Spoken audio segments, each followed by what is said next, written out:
Audio Jungle.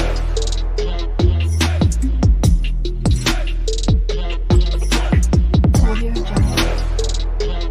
अस्सलाम वालेकुम। मैं हकीम अशरफ मैं एक बार फिर हाजिर हूँ एक और नई वीडियो के साथ। आज की इस वीडियो में मैं बात करूँगा सिंगरफ के बारे में। सिंगरफ जितने भी वैद्य हकीम हैं इसको सभी लोग जानते हैं, क्योंकि जितनी भी जो बीमारी पुरानी हो जाती हैं उनके अंदर अगर कोई भी दवा काम नहीं करती है तो ऐसे मैटर के लिए इन दवाओं का इस्तेमाल किया जाता है।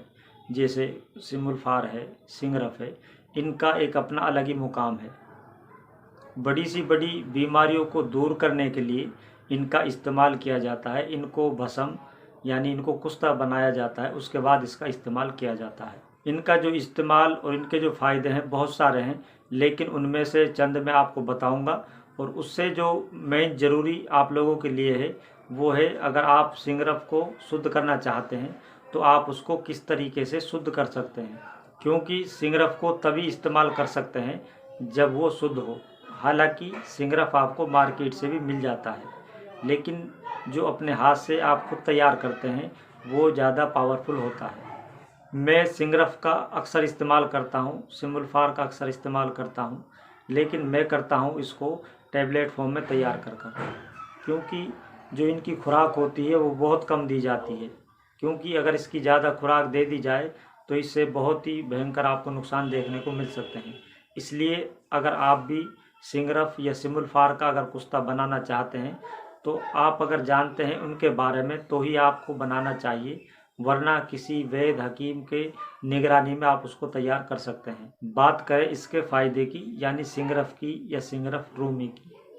इसके जो फ़ायदे होते हैं वो सबसे ज़्यादा इसका इस्तेमाल किया जाता है नामर्दी नपुंसकता को दूर करने के लिए। इसके अलावा इसका जो इस्तेमाल है वो शीघ्र पतन के मैटर के लिए भी इस्तेमाल किया जाता है, लेकिन सबसे ज़्यादा जो इसका इस्तेमाल है वो है जिनको नामर्दी की शिकायत है, इरेक्शन कम आता है, यानी नपुंसकता से रिलेटेड जो भी समस्याएं उसके लिए इस्तेमाल इसका किया जाता है। इसके अलावा जो सिंगरफ का इस्तेमाल किया जाता है शुद्ध कर उसका इस्तेमाल होता है लकवा, फालिज, साइटिका, नस ब्लॉक, यानी जो खून में रुकावटें पैदा हो जाती है उनको दूर करने के लिए भी सिंगरफ का काफ़ी इस्तेमाल किया जाता है। इसके अलावा सिंगरफ का इस्तेमाल अलग अलग मैटर पर अलग अलग तरीके से किया जाता है। तो आइए जानते हैं किस तरह से सिंगरफ को शुद्ध किया जाता है। ये मैंने अपने एक मिलने वाले से शुद्ध कराया था, जो कि वो भी आयुर्वेदिक के एक डॉक्टर हैं। वीडियो लंबी होगी, अगर आप जानना चाहते हैं सिंगरफ के बारे में सही तरीके से किस तरीके से इसको शुद्ध किया जाता है तो वीडियो को पूरा वॉच करें, ताकि आप समझ सकें किस तरीके से इसको शुद्ध किया जाता है और इसकी डोज खुराक क्या होती है। इसी के चलते मैं एक बात और जोड़ देता हूँ, क्योंकि अक्सर आपने देखा होगा, सुना होगा, कुस्ता सिमुल्फार, कुस्ता सिंगरफ रूमी, पारे का कुस्ता, 3 खुराकों में दूर, 7 खुराकों में नामर्दी दूर, इस तरह के अक्सर लिखते हैं। हम भी कभी कभार इस तरह के थंबनेल वगैरह बना लेते हैं, लेकिन हकीकत इनकी जो है वो ये है, क्योंकि पहले के दौर के जो लोग थे उनके अंदर शारीरिक कमजोरी आती थी, उसकी वजह से 3 खुराकें या 7 खुराकें खा लेना ही उनके लिए काफ़ी होता था। लेकिन आज के दौर में क्योंकि कुछ ऐसी गलत आदतें करते हैं जिनकी वजह से पूरा शरीर खोखला हो जाता है और बहुत मुश्किल होता है उसको दोबारा से रिकवर करना। इसलिए आज के दौर में अगर आप इन कुस्ताओं का इस्तेमाल करते हैं तो मेरे जाती तजुर्बे के हिसाब से आपको कम से कम 20-21 दिन आपको दवा खानी होती है, यानी 3 हफ्ते तक कम से कम इनका इस्तेमाल करना चाहिए। पहले के दौर में लोग ठीक हो जाते थे 7 खुराकों में, 3 खुराकों में, लेकिन आज के दौर में मैं ये समझता हूँ मुश्किल है, नामुमकिन तो नहीं कह सकता, लेकिन आज के दौर में बहुत ही मुश्किल है। इसलिए अगर कोई भी कुस्ता आप तैयार करते हैं तो उसको कम से कम 3 हफ्ते ज़रूर इस्तेमाल करें। इसके अलावा इनकी जो डोज होती है, इनकी जो खुराक होती है, पहले के दौर के लोगों के लिए खुराक अलग थी और आज के दौर के लोगों के लिए खुराक अलग होनी चाहिए।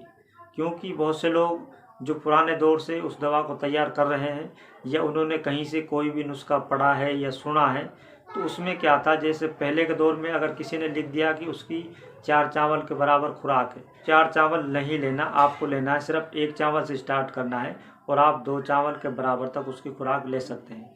क्योंकि पहले के दौर के लोगों का खान पान था वो हेल्दी था और किसी भी तरह के केमिकल वगैरह की कोई मिलावट खान पान में नहीं होती थी, इसलिए उनकी बॉडी एक्सेप्ट कर जाती थी। आज के दौर में बहुत से लोगों को अगर वो दूध की मिकदार भी ज़्यादा ले लेते हैं तो उससे ही लूज मोशन हो जाते हैं। तो इससे आप अंदाज़ा लगा सकते हैं अगर ऐसे लोग इस तरह जो गर्म दवा होती है उनका इस्तेमाल करते हैं तो उनको कितना साइड इफ़ेक्ट देखने को मिल सकता है। इसलिए कुश्ते के अंदर काफ़ी एहतियाती आपको बरतनी चाहिए। तो आइए जानते हैं किस तरह से सिंगरफ को शुद्ध किया जाता है। ये आप देख सकते हैं, ये मेरे पास है सिंगरफ की डली। सिंगरफ रूमी भी कहते हैं या सिंगरफ भी कहते हैं। ये है सिंगरफ की डली। ये आपको लेनी है 10 ग्राम। किसी भी आयुर्वेदिक दवाखाना से ये आपको आसानी से मिल जाती है। उसके बाद दूसरी दवा जो आपको लेनी है वो है शुद्ध देसी घी और ये शहद। यानी आपको 2 दवाओं की ज़रूरत है। ये आप देख सकते हैं, ये शुद्ध घी है और दूसरी जो दवा है वो है शहद। ये आपको 2 दवा लेनी है 50-50 ग्राम। ये सिंगरफ की डली 10 ग्राम। इसके लिए आपको एक कढ़ाई लेनी है, इस तरह की एक कढ़ाई लें। उसके बाद आपको चूल्हा का इस्तेमाल करना है आग के लिए, क्योंकि गैस वगैरह पे इसको तैयार नहीं कर सकते।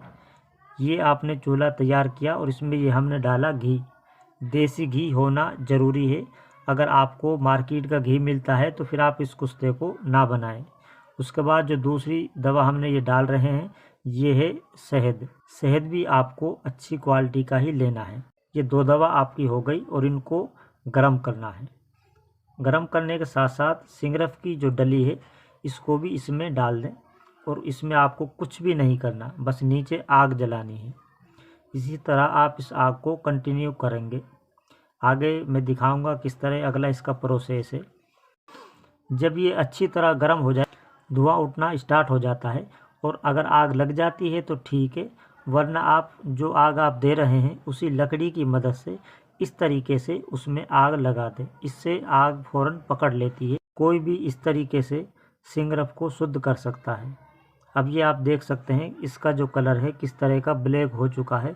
कुश्ताओं के अंदर बहुत मेहनत होती है। हालांकि हम तैयार करते हैं ऐसा कुश्ता भी जो मेहनत से तैयार होते हैं, लेकिन ये वीडियो मैंने बनाई है आप लोगों के लिए जो हिकमत से टच होते हैं या जो कुश्ता बनाना चाहते हैं उनके लिए ये बहुत ही आसान तरीका है। आग अच्छी तरह ठंडी होने के बाद सिंगरफ की जो डली है उसको निकाल लें। उसको निकाल कर कपड़े वगैरह या कागज़ की मदद से उसकी जो चिकनाई है उसको हटा दें। उसके बाद इसको खरल में डालकर अच्छी तरह खरल करें। कम से कम 2 घंटा आप इसको कंटिन्यू खरल करें।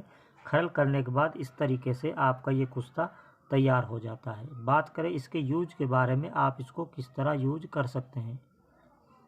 उसके लिए आपको सुबह या रात में सोते समय एक ही टाइम आपको इस्तेमाल करना है। 1 से 2 चावल के बराबर मक्खन या मलाई में लपेटकर आप इसका इस्तेमाल करें 1 गिलास गर्म दूध के साथ। इस तरह इसका इस्तेमाल होता है। ये इसकी डोज है। तो इस तरीके से आप इसको तैयार कर सकते हैं और इससे फ़ायदा उठा सकते हैं।